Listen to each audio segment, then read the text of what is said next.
presents a myriad of opportunities on what you can do with your Friday night. So for you to choose to be here is absolutely fantastic. We're so happy that you're here. We're promising a great evening. We have a tremendous speaker in the house.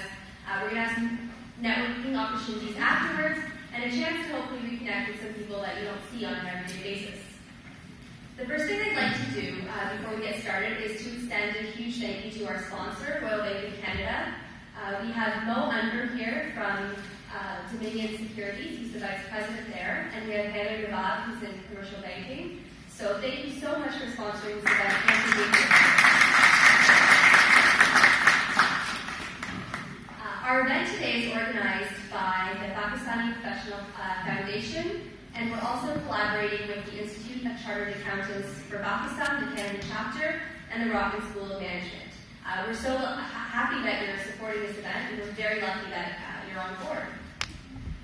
I'm seeing some new faces here today, and I can speak from personal experience that the PPF is great about quickly incorporating you into their ranks. So please feel free to reach out to myself or another member of the management committee if you're interested in finding out how to participate more in the club's activities.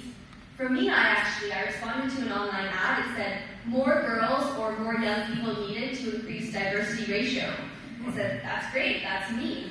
So if you're female, your chances of acceptance will definitely increase. And if you're both, young and female, then you'll probably be MC at the next event. I'm only joking, but speaking of events, PPF is really committed to hosting events that allow Pakistani professionals to extend their reach and develop a network that will help us, young Pakistani men and women, advance in our careers and become real leaders in the community one day.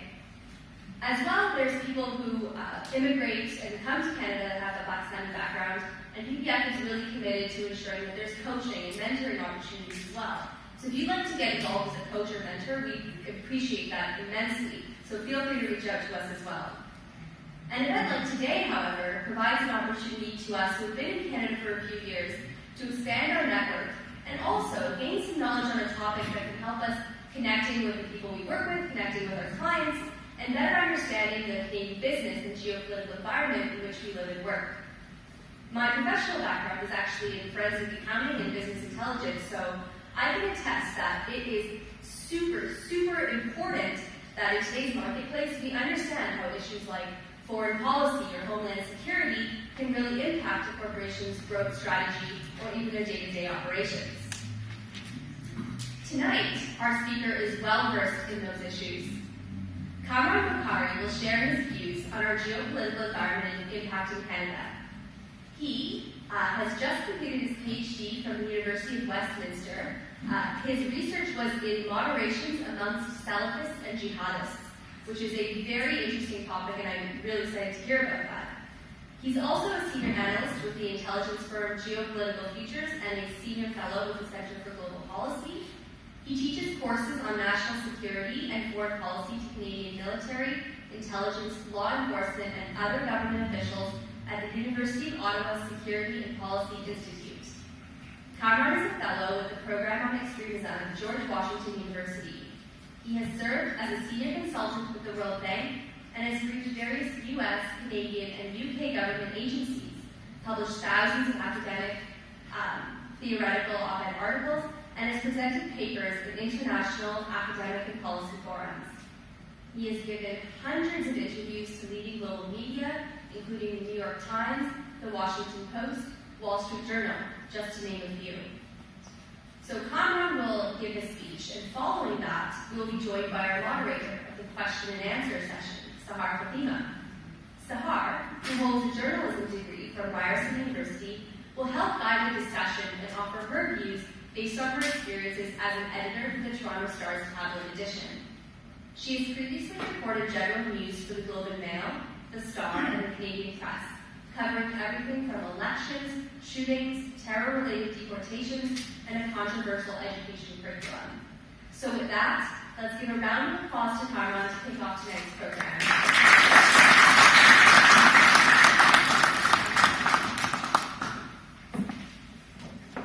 Thank you very much for that warm welcome, warm introduction. Thank you everybody for taking the time out to come. I want to thank Feroz for spearheading the effort to organize this. And I want to thank each one of the sponsors. I forget their names, so please forgive me. But I thank you from the bottom of my heart. So I'm not going to give a speech. Okay, so let's put that on the table. I'm just going to talk.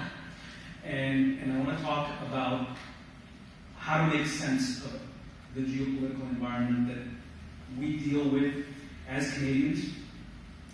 Many of us deal with as Muslims, and people who are very intimately linked to the Middle East and South Asia. Because the geopolitical situation, as it was titled, could mean I'm talking about North Korea tonight. So, we're not going there. I don't intend to get into that. It could also mean, what's happening in Russia, the European Union. The geopolitical environment is the whole planet. But I want to focus specifically on the Middle East, South Asia, and Central Asia. So we have a map up here for those of you who would, so that you can follow basically what I'm saying. So we are. Excuse me one second. I'm going to turn this on so I can. Jimmy, I'm good. Thank you.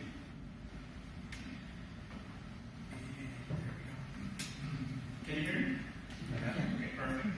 All right, so we hear a lot in the media, in the news that we consume, in information, and information is exponentially exploding in terms of volume.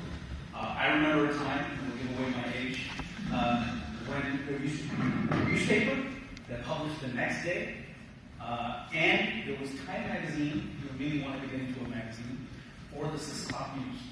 That was it. I'm talking 1970s, spills over into the 80s, but anymore, everybody and their mom are producing news, and dad. No offense to moms. So how do we make sense of it all? You get these words thrown at you, Islamist terrorists, or as the president down south would like to say, radical Islamic terrorists. I find that redundant. Terrorists, by definition, are radical, so why are you calling them radical? Why the need for the adjective? But he's the president, he gets his way. So Salafis, jihadists, Al-Qaeda, ISIS, it makes the head spin, even for those who are from that region, because the assumption somehow is that people in the West will get confused by these terms. But that's not the case. You survey the Muslim world, a lot of people don't understand these things. Unfortunately, their lens is skewed because they look at it from a conspiracy theory mindset, and they really get thrown off even further.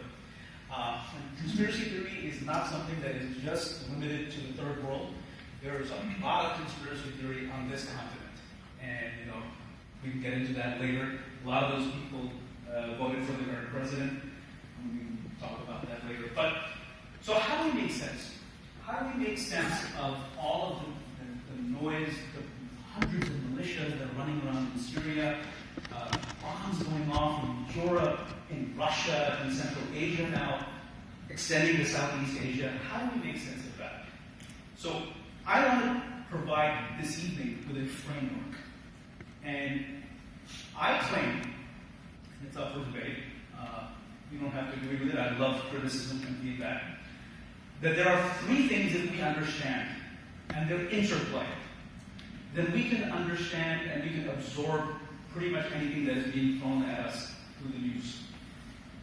And you'll understand if they say, a bomb went off in, X district in Damascus. But as long as you know the framework, these little details then don't become so convoluted and confusing. My framework consists of three dynamics. I claim that there are three things that are happening in this greater region that can explain pretty much everything. Number one is what I call autocratic meltdown. Now, what is autocratic meltdown? It's not democracy. It's not the Arab Spring. I don't like that word because it's so misleading. People then say, no, it's not really spring, it's winter. But then they say, no, it's not really winter, it's something else. So I dispensed with it altogether, and I said it's autocratic meltdown. It is the meltdown of authoritarian regimes. And if you by using autocratic meltdown, I can explain what's happening in Yemen, what's happening in Libya, what's happening in Egypt, Tunisia, what's even happening in Pakistan with the PTI movement that is really going after the current government and the duopoly of power, the PPP and the PMLN, and trying to forge a third path for Pakistan, and especially on the issue of corruption. So autocracy is in meltdown mode. Now, when you melt, it doesn't mean that your regime is going to collapse. In some cases it does. So when Gaddafi was gone, now you have 4 governments there, 3.5. So 3.5 governments in Libya and hundreds of militias running around. Whoever can get their hand on oil is a rich person, and it's chaos. So that's an extreme case of regime collapse or autocratic meltdown. Yemen is another case. In Yemen, there are not hundreds of militias, there are a dozen militias. How does that matter? Well, it matters because at least the belligerents are easily identifiable. I can't keep up with the number of groups popping up in Libya, so I've given up. There's no use chasing them because every day there's another one coming up. In Yemen, you have those who are the internationally recognized government, that's one camp, and it's supported by Saudi Arabia and the Saudi wars in Yemen to try and restore that government. And the other side is led by the Houthis. Houthis are Zaydi Muslims who at one point formed the majority of Yemen until the Salafization of Yemen during the 80s and the 90s. But that's a much more, if you will, discernible meltdown of autocracy. So when Ali Abdullah Saleh, the former president, when he fell from power, you had another form of autocratic meltdown. So it's very different from Libya. You move to Syria. Syria, there is no one Syria. Syria, as we have known it, and I'll add Iraq to it as well. Iraq and Syria, as we have known it since the emergence of the nation state concept in this region between the First and the Second World War, they're not. Iraq is not coming back. Syria is not coming back. There are at least 3 Syrias, if not more. I'm looking to switch that map, actually. There you go. Okay. So if you look at the northeast corner and you go, from Asaka all the way to northern Raqqa province, and then you jump from Halab, which is Aleppo, over to the other side, which is that sort of chunk that's sticking out. That's Kurdish Syria. Then you have the western side. So I actually can use this. So this portion, more or less, belongs to the Assad regime. That's Syria number 2. Then there is this area along the Euphrates River from Raqqa to Deir ez-Zur, and then it extends somewhat into Halab, and it extends into Homs in terms of Qiyas right now in the people of ISIS, and Tabur, which is Palmyra, where there are the ancient historical sites that have been destroyed by ISIS. So this is ISIS Syria. And then, if you notice, there's this province called Idlib. Idlib is the only province now that is under the control of the rebels. And I say the rebels because there's no. So the Western press would like, and in the West we like the word moderate rebel. What does that mean? Well, if you're a Westerner, it means someone with a suit and tie, has an office in Geneva or London, preferably both, giving you a business card. But we know that's not what the reality is on the ground. So there are no moderate rebels in that sense. What we have in Syria are, and I'm not talking about ISIS, and I'm not talking about Al-Qaeda. I'm talking about every other rebel group. And the Carter Center in Atlanta, 3 years ago, cataloged 3,000 rebel groups. All 3,000 of them are one shade or another of Salafi jihadist ideology. So there are no moderate rebels. But Idlib is not under the control of those rebels. Idlib is controlled by Al-Qaeda. So think about it. There's an ISIS Syria, there's an Al-Qaeda Syria, there's an Assad regime Syria, and there is a Kurdish Syria. This reality is not changing. This is another form of autocratic meltdown. There's another form of autocratic meltdown, which is Egypt.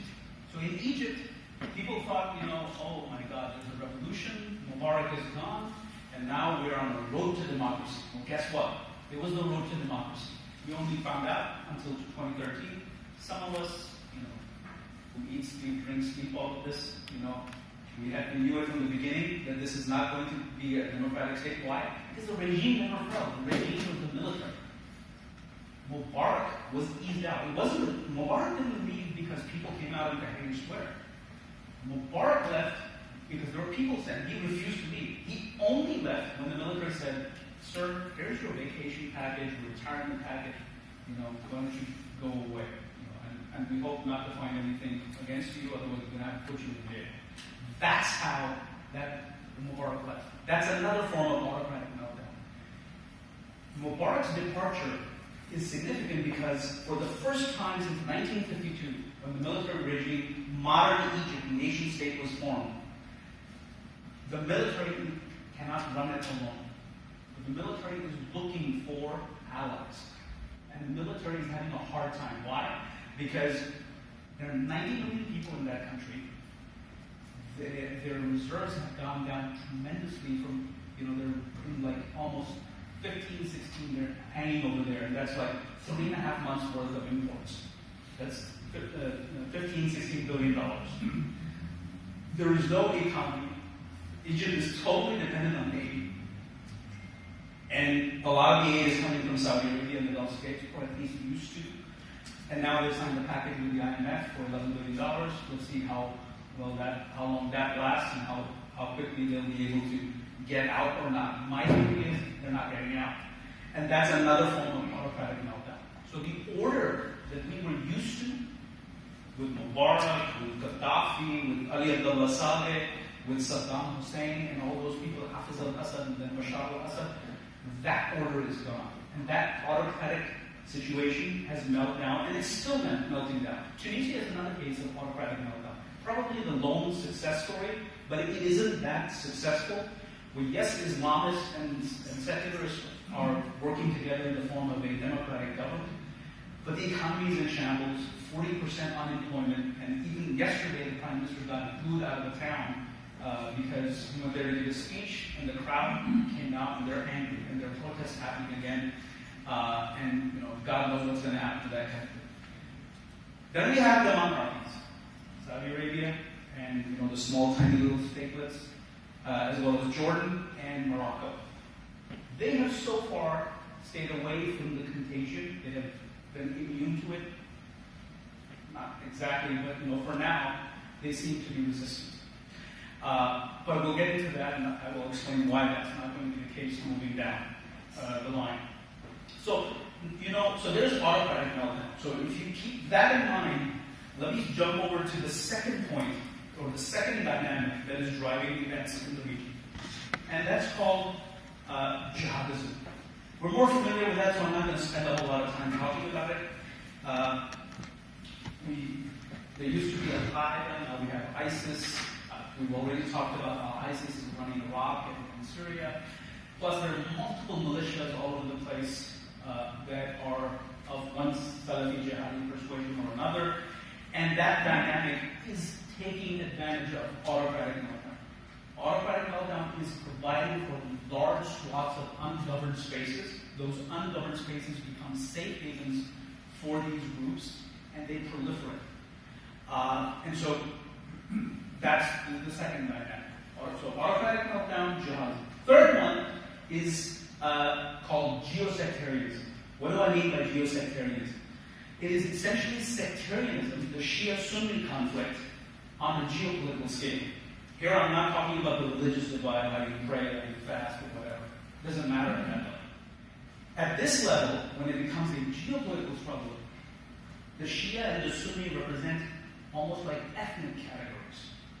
It's not about religion. The root is rooted in religion, but when it becomes geopolitical, it's about power, it's about strategy, it's about being able to take advantage of the other side, and imperatives and constraints. Now, why is that important? 500 years ago, in the 1500s, mid-1550s, Iraq and Syria were dominated by the Ottoman Empire, a Sunni power. And the Persians were stuck here. Iraq was sort of the fault line. This is where the Ottoman Empire, based here and controlling this area, was fighting with the Safavid Empire. And the Safavids were checkmated because the Ottomans controlled Iraq. Fast forward 500 years today, guess what? Turkey is checkmated by the Iranians. Iran has a disproportionate amount of influence in Iraq. Thank you to George W. Bush for overthrowing Saddam Hussein. And Syria, because the Assad regime has maintained its ability and its control at least over half the country. This is a situation that is not going to come again. The Iranians know that, and those who are in their camp, the Shia of the region, the Arab Shia, now whether they're in Yemen, the Houthis, or they're in Lebanon, the Hezbollah, or the Iraqi Shiites, or the Syrians, the Alawites, and the Ismailis, and everybody, they know this situation is not going to come again. And this is as good as it gets for them. And therefore, Iran is going to push for as far as it can increase its influence, its geopolitical footprint. It is taking advantage of the collapse of regimes in the Arab world to expand its influence. Is that good? Is that bad? I don't talk morality. I talk geopolitics. These are imperatives. At a geopolitical level, morality doesn't matter. What matters is your geopolitical objective and how much power do you have to pursue them. And power is a function of money, military power, organization. So this is a nightmare scenario for the Saudis, who are, incidentally, the only state. If you look at this region, this is an Arab majority region. But notice the three main powers are non-Arab: Turkey, Iran, and Israel. The Arabs have no power. The most strongest state is Saudi Arabia, and only because of financial petrodollars. They do not have a military, otherwise they wouldn't be hiring Rahim Sharif to run the Islamic military alliance. They're begging for soldiers from as countries as like Sudan and Somalia and Egypt. Is basically telling them, we don't want to get involved in this. So the Saudis are left shouldering the responsibility for this region. So that's your geosectarianism. So autocratic meltdown, jihadism, and geosectarianism.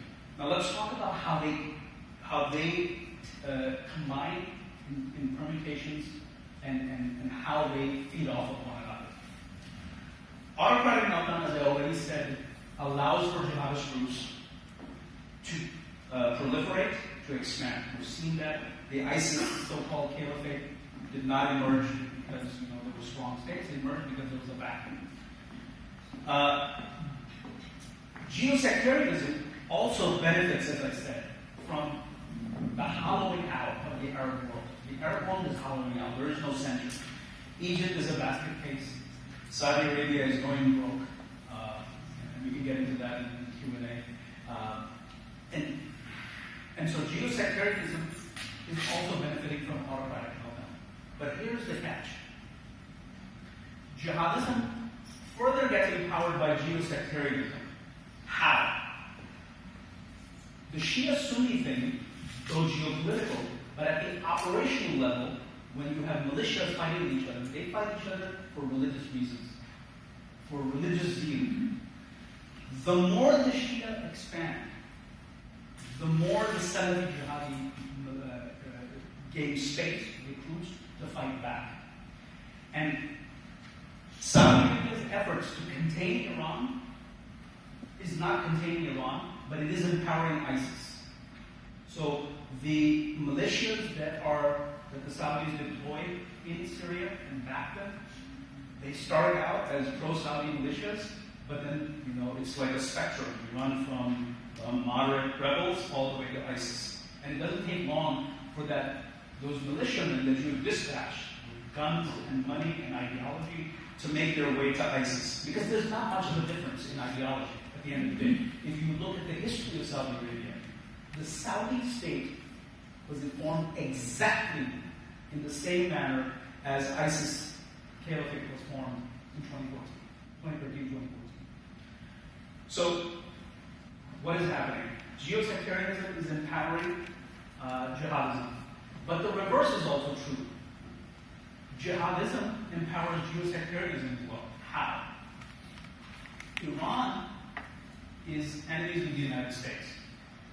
But when you insert ISIS in the mix, the area make for interesting coordination and cooperation with the United States and Iran. So it's in the interest of Iran and the Shia to have an ISIS.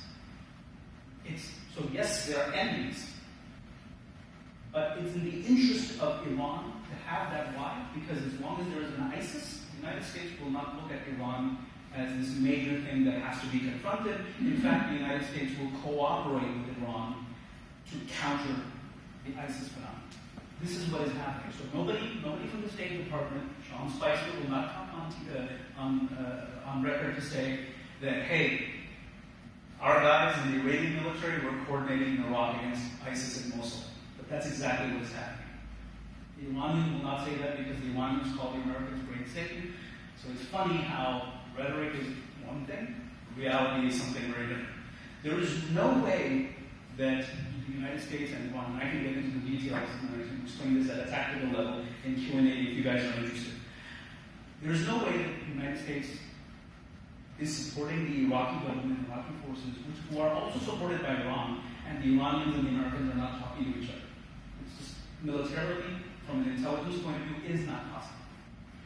So, from an Iranian point of view, ISIS is bad. Kills Shia. It's a problem, but it's a good problem to have. Because you have the Americans on your side for however long it's possible, and they're doing more damage to the Arab world, hollowing it out even further. And from an Iranian point of view, they would love to see ISIS take over this area, Saudi Arabia. Why? More opening. A further room for Iranian power to expand. From an American point of view, so autocratic meltdown, jihadism, and geosectarianism combining with each other, taking advantage, feeding off of one another. Complex situation. What's the American solution to this? The American solution is Erdogan. So, Turkey. Why? It's logical. Turkey has the largest economy in the region, 17th largest in the world, the largest military, NATO-level military. But, that said, Turks have two problems. Turks want to fight, let's go there. Turks want to fight Kurds. Why? They're on their border. ISIS is not organically threatening Turkey. ISIS is an external thing. Yes, there are cells, bombs go off, they go off everywhere. But there are 15 million Kurds in Turkey who are cousins of the Syrian Kurds. And therefore, it is absolutely imperative for the Turks, from their point of view, that there is no Kurdistan here. Why would there be a Kurdistan? Because the Americans are fighting, aligning themselves with Syrian Kurds to fight ISIS and Raqqa. That's bad. Bad from the Turkish point of view. Can't allow that to happen. The other thing is, they just had a coup. So, 100 generals were shipped out, meaning fired. So, it's just 100, but think about it in military terms. 100 generals have to be replaced by who? So, they promoted 99 colonels to replace those guys. The distance between a colonel and a general is like 10, 15 years. These guys got fast-tracked overnight. So the quality of leadership isn't there. So, yes, Turkey has a long border, Turkey has the military, but Turkey has different interests than the United States. Turkey also is not ready to go in. Objectively speaking, the only military force in this region, available military force, is the Turkish military. Had the coup not happened, maybe the situation would have been a bit different. But if ISIS is going to be defeated, the Turks have to be involved, and that is what Erdogan and Trump are talking about. That's what he's going to talk about on May 16th and 17th when Erdogan is going to be in DC. So Turkey is sort of the key to the American strategy for the region. And honestly, Syria cannot be put together. You cannot defeat a Salafi jihadi militia, and they're all Salafi jihadi, as I mentioned. You cannot defeat ISIS in Idlib, ISIS here, Al-Qaeda there, and then put this thing back together unless you have a Sunni force. Remember, the Saudis have no military force. Turkey is the only force. You cannot use Iran, and from an American point of view, the Americans know exactly what the Iranians are doing. It's not in their interest to rearrange the architecture of the region. So, while this is happening, let's move a little bit east and then I'm going to stop. We have another dangerous scenario happening here in Afghanistan. So, before coming here, I was talking to a couple of people while we were having tea, that I had to write an article on the fly before coming here. So I was in my hotel, I thought this was going to be a good day, I'm going to be rested, I'm going to flip channels, watch TV, and I'm going to come here and give a speech. Couldn't happen. Got a call from my director, I need an article, 1,000 words, and I want you, because we had a meeting, we were discussing what's the future of Afghanistan. So I wrote an article which will be published next week. I'd be happy to share it with you if you guys are interested. I'm basically saying the Americans will withdraw from Afghanistan like they withdrew from Vietnam, and the government is going to fall. Just like the South Vietnamese government fell, and then, a new chapter of the Afghanistan civil war will happen, and God help Pakistan. There's going to be a fallout. The 17 years that the West and the international community, God bless the Japanese for putting their money in here, that's all gone to waste. Because the regime is a bunch of warlords, inefficient, morale of Afghan national security forces is an all-time low. They're deserting their posts. They run away at the first sign of Taliban attacking. The Taliban have the entire government, penetrated. You don't go into a military base and kill 150 soldiers if you don't have the intelligence. You don't get up. You have bona fide ID cards. Where are they coming from? Uniforms. Where are they coming from? Trucks. Standard issue of national security forces trucks given by the United States and the hands of Taliban. That's a bad situation. So, I want to end on a positive note. So I'm going to say, despite this mess, Pakistan is still doing well. This nonsense is there. But despite all that, Pakistan is doing well because there are 200 million people, and the stakeholders know that. There are internal forces that are bringing about change in Pakistan. We've had the first democratic transfer of power in 2013. We will have it again in 2018. I'm not a supporter of Imran Khan, so I want to put that out. I actually don't like him. But he's done one thing, to his credit, which is put the problem of corruption on the map. Now, the question is, can he translate that into votes? We'll see. But the thing is that Pakistan is moving in an upward trajectory. Economically, Pakistan is doing well now. If the Wall Street Journal is reporting it, it's already happened.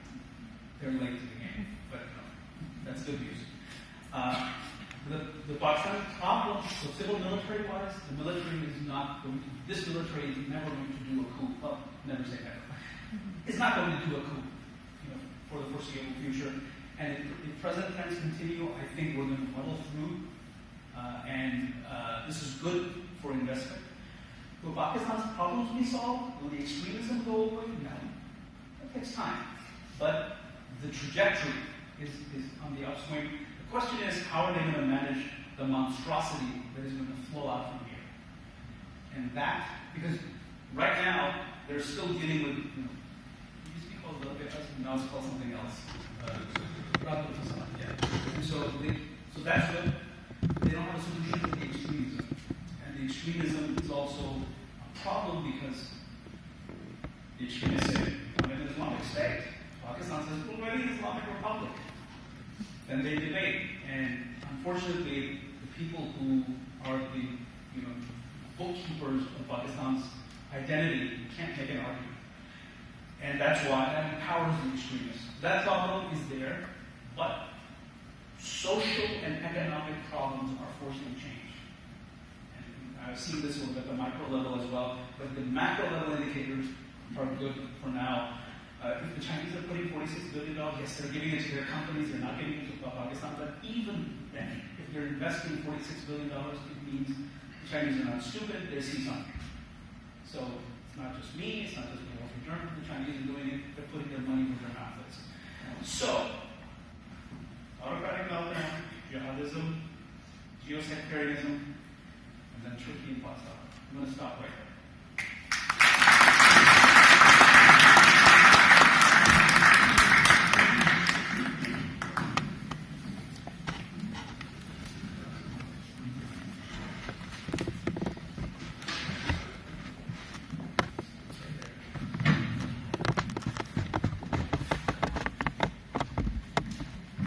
Sufficiently confused all of you. That makes a good question. Good evening, everyone. Thank you so much for launching our talk this afternoon. I'm delighted that I got to be a part of this and hear it. So you made some really interesting points that I would like to dive deeper into. But just to step back for a bit, we've been talking a lot about things that are happening seemingly very far away. So as Canadians, maybe I'm preaching to the choir a little bit, but why should we care about this and what impact does it have on Canada's, like our place in the world, on our businesses, our economy, and on our daily lives as Canadians? Okay, so it's very simple. Immigration. We are a country of immigrants. I'm Canadian for the record. Canadian live south of the border. From USA. We are a country of immigrants. Immigration is something that, so the United States can perhaps afford to shut down immigration. Okay, no H-1B visas.